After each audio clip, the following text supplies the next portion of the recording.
For more than 4 decades, Jan Nicolay was a force in education. Her passion was helping kids who face challenges for one reason or another. Her family says she has entered hospice care after battling cancer.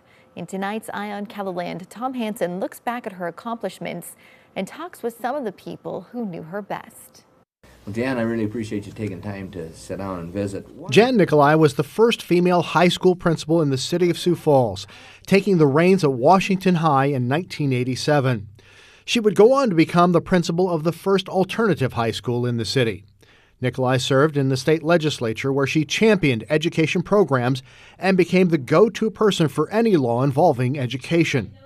Her niece says her unrelenting drive may have come from her childhood. She didn't meet her dad until she was 5 years old because he was off to war.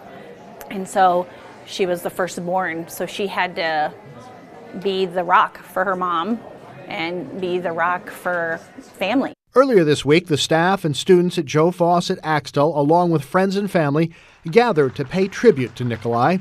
Just about everyone who spoke talked about her determination. As many of you know, there was no saying no to Jan. Assistant Superintendent for the Sioux Falls School District, Jamie Nold, says Nicolay hired him as a math teacher and wrestling coach at Washington High School. She commands the utmost respect, no question about that. I remember when we would see a "see me" note or something like that in our mailbox, we'd have a little bit of a shiver. But you also always knew where she stood, and she always stood in favor of helping kids. Carla Midland replaced Nicolay as principal at Washington High and says they've been friends for over 50 years. She's an amazing person. She has a heart for kids, especially for kids, and especially for kids who struggle. And she is willing to speak up and do whatever needs to be done in order to get the help, the assistance, or whatever it might be to help them to be successful. But at the same time, she can be a real stiff taskmaster, and she expects certain things, and she has standards, and she's kind of the whole package. Elected to the Sioux Falls School Board in 2021, after more than 40 years as a teacher and coach, Mark Murin says that Nicolay made him a better person by setting an example. There's times monetarily she would put money out for some kid that maybe needed some clothing or some whatever. She was always good about students. Steve Hildebrand became close with Nicolay as he formed Promising Futures with her support.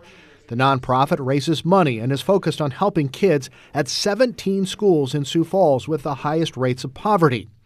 They do things like providing Christmas presents to grade school kids, or taking 8th grade girls basketball players to SDSU to give them a glimpse of what going to college would be like. Hildebrand says Nicolay would not like the attention she is getting. I think, growing up without a lot of opportunity herself, she knows that having a good education is a path out of poverty.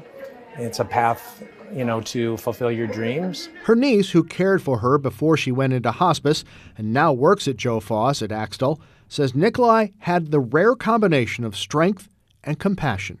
I want people to know how hard she worked, but it wasn't necessarily work to her, it was a passion. For those who gathered at the school she championed, there is no doubt Nicolay is leaving a legacy. And hopefully some people grasp that and will continue on doing what her mission was, and that was to help diverse youth in education and in this community. With Eye on Kellerland, I'm Tom Hansen.